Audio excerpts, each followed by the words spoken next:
Hello दोस्तों, राधे राधे। कैसे हैं आप सब? आई होप कि सब अच्छे होंगे और मज़े में होंगे। रोज़ाना की तरह आज फिर से एक नई वीडियो लेकर आए हैं जो कि परवल से बन कर के तैयार होती है। तो सावन चढ़ गया है। सावन में इस तरह से आप परवल की मिठाई को एंजॉय कर सकते हैं। बनाना बिल्कुल ही आसान है, खाने में इतनी टेस्टी लगती है कि आप बार बार बनाना चाहेंगे। तो इस परवल की मिठाई को बनाने के लिए हमने यहाँ पर 700 से 800 ग्राम परवल लिया है। आपको जितना मिठाई बनानी है उस हिसाब से परवल की मात्रा को कम ज़्यादा कर सकते हैं। तो यहाँ पर ताज़े परवल का इस्तेमाल करना है और बड़े साइज़ में परवल रहेंगे तो मिठाई देखने में और खाने में बहुत ही अच्छी लगेगी। परवल की मिठाई हलवाई लोग जिस तरह से बनाते हैं, सारे टिप्स और ट्रिक को फॉलो करते हुए मैं आज इस मिठाई को बनाने वाली हूँ। तो वीडियो को फुल वॉच करिएगा, तभी आपको पता चलेगा कि ये मिठाई किस तरह से बनती है। बहुत ही परफेक्ट बढ़िया बन करके तैयार होगी। तो अब परवल को हम छील करके तैयार करेंगे। तो आप देख ही सकते हैं कि हमने एक परवल को छील लिया है। इसके डंठल को हमें नहीं निकालना है। तो आगे वीडियो में बताएंगे आपको कि डंठल का इस्तेमाल कैसे करना है और डंठल को हमने क्यों छोड़ा है। तो इसी सेम प्रोसेस से हम सारे परवल को छील करके तैयार कर लेंगे। तो आप देख ही सकते हैं कि सारे परवल को हमने बढ़िया से छील लिया है। इसमें थोड़े भी छिलके नहीं रहने चाहिए, नहीं तो मिठाई खाने में बढ़िया नहीं लगेगी। अब परवल को हम कट करेंगे। तो हमें परवल को बीच से कट करना है, इसके किनारे या फिर दूसरे भाग को कट नहीं करना है। अब जो परवल में बीज होते हैं उसे हमें बढ़िया से निकाल लेना है। तो आप चाकू की मदद से निकालें, उंगली से निकालें या फिर चम्मच की सहायता से निकाल करके तैयार कर लें। तो यहाँ पर बहुत ही सावधानी से आपको परवल के बीज को निकालना है। बहुत ही जल्दबाजी करेंगे तो परवल किनारे से जो है टूट जाएंगे। तो यहाँ पर देख ही सकते हैं कि हल्का सा ये परवल टूट गया है। आपको एक परवल काट करके और दिखा देते हैं। तो यहाँ पर आराम से परवल के बीज को आपको निकालना है। थोड़ा परवल के बीज को निकालने में टाइम लग सकता है, लेकिन यकीन मानिए फ्रेंड्स, यह मिठाई इतनी बढ़िया टेस्टी बनती है कि आप बार बार बनाना चाहेंगे। तो यहाँ पर हमने दूसरे परवल का बीज बढ़िया से निकाल लिया है। सेम इसी प्रोसेस से हम सारे परवल के बीज को निकाल लेंगे। तो यहाँ पर हमने सारे परवल के बीज को बढ़िया से निकाल लिया है। इसमें थोड़ा भी बीज नहीं रहना चाहिए, नहीं तो मिठाई खाने में अच्छी नहीं लगेगी। और आप देख ही सकते हैं कि हमने किस तरह से इसे कट किया है। अब चलिए चलते हैं नेक्स्ट प्रोसेस में। तो यहाँ पर जो बीज निकले हैं इसे फेंकना नहीं है। इसमें आप आलू डाल करके इसकी भुजिया सब्जी बनाएंगे तो बहुत ही बढ़िया टेस्टी लगेगी। तो चलिए अब चलते हैं नेक्स्ट प्रोसेस में। तो यहाँ पर हमने एक बाउल लिया है। बाउल में हमने 1 से 1.5 लीटर पानी डाला है। अब पानी में हम खाने वाला थोड़ा सा चूना डालेंगे। बहुत ज़्यादा चूना का इस्तेमाल नहीं करना है, सिर्फ चुटकी भर ही चूना डालना है। और चम्मच की मदद से हमें चूना को पानी में अच्छे से मिला लेना है। तो इस प्रोसेस को करना ज़रूरी है। तो यहाँ पर हमें पानी में चूने को बढ़िया से मिला लेना है। इसके बाद हम परवल को डालेंगे। तो आप सोच रहे होंगे कि चूने के पानी में परवल को क्यों भिगाना है। इस तरह से आप चूने के पानी में परवल को भिगा देंगे तो जो परवल है सॉफ्ट नहीं पड़ेंगे, थोड़ा सा टाइट हो जाएंगे। तो इस प्रोसेस को करना है आपको ज़रूरी है। तो यहाँ पर सारे परवल को हमने भिगा दिया है। अब इस पर एक प्लेट रख कर के इसे 1 से 1.5 घंटे के लिए छोड़ देंगे। तब तक दूसरी तैयारी कर लेते हैं। तो यहाँ पर हमने गैस पर एक कढ़ाई रखी है। कढ़ाई में हमने 500 ग्राम खोया का इस्तेमाल किया है। तो आप घर पर भी खोया बना सकते हैं, लेकिन हमने यहाँ पर मार्केट का खोया इस्तेमाल किया है।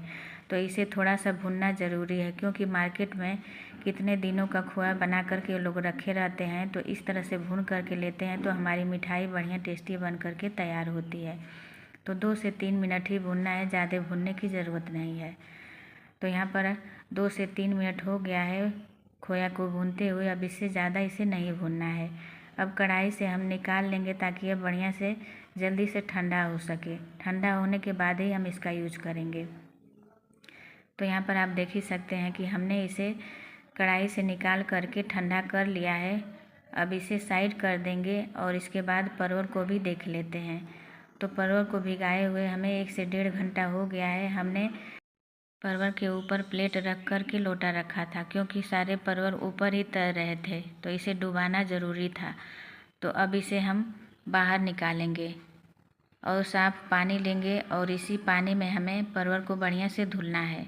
तो 2 से 3 पानी हमें परवल को धुल करके तैयार करना है, क्योंकि चूने के पानी में हमने भिगाया था तो इसमें थोड़ा सा भी चूने का अंश नहीं रहना चाहिए। अब चूने का काम यहाँ पर हो गया है, तो इसे हमें बढ़िया से धुल करके तैयार कर लेना है। चूने के पानी का इस्तेमाल अब नहीं करना है, इसे फेंक देना है। और यहाँ पर हमने 2 से 3 पानी परवल को बढ़िया से धुल लिया है। अब चलिए चलते हैं नेक्स्ट प्रोसेस में। तो यहाँ पर गैस पर हमने 1 लीटर पानी एक टोप में रख दिया है। इसमें हमने ग्रीन फूड कलर डाला है। यदि आपके पास ग्रीन फूड कलर है तो यहाँ पर यूज कर सकते हैं या फिर इसे स्किप कर सकते हैं। कलर डालना कोई ज़रूरी नहीं है। हम यहाँ पर वीडियो बना रहे हैं तो थोड़ा सा मिठाई देखने में सुंदर लगे, इसके लिए हमने यहाँ पर फूड कलर का इस्तेमाल किया है। यदि आप घर पर इस मिठाई को बना रहे हैं तो कलर का इस्तेमाल न करें। अब हल्का सा पानी जब गर्म हो जाए तो इसमें सारे परवल को हमें डाल देना है और डालने के बाद हाई फ्लेम पर हमें 3 से 4 मिनट तक इसे पकाना है। तो आप देख ही सकते हैं पानी में उबाल आना शुरू हो गया है। परवल को हमें 3 से 4 मिनट ही पकाना है, इससे ज़्यादा नहीं पकाना है। ज़्यादा पका देंगे तो बहुत ही सॉफ्ट हो जाएंगे। तो यहाँ पर 3 से 4 मिनट हो गया है परवल को पकाते हुए। तो अब गैस को बंद कर देंगे और परवल को तुरंत ही हमें ठंडे पानी में निकाल देना है ताकि इसका कुकिंग प्रोसेस रुक जाए।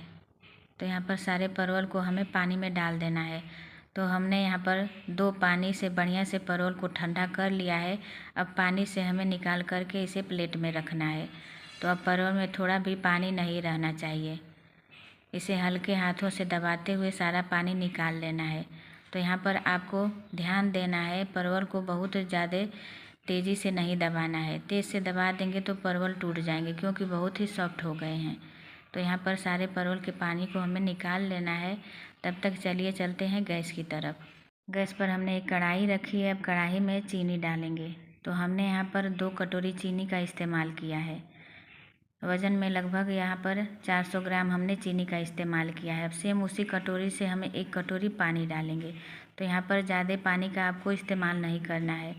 यदि पानी ज़्यादा डाल देंगे तो चाशनी बनाने में बहुत ज़्यादा समय लगेगा। तो यहाँ पर आपको 1 ही कटोरी पानी का इस्तेमाल करना है। थोड़ी ही देर में चाशनी हमारी बन करके तैयार हो जाएगी। तो यहाँ पर 1 तार या फिर 2 तार की चाशनी नहीं बनानी है। जब चाशनी में हल्का सा चिपचिपापन आने लगे तब तक ही चाशनी को हमें पकाना है। अब चाशनी को उंगलियों की मदद से थोड़ा सा चेक कर लेते हैं। तो यहाँ पर चिपचिपापन चाशनी में आ गया है। तो अब हम इसमें परवल को ऐड करेंगे। अब इससे ज़्यादा चाशनी को नहीं पकाना है। अब परवल डालने के बाद ही चाशनी को हमें पकाना है।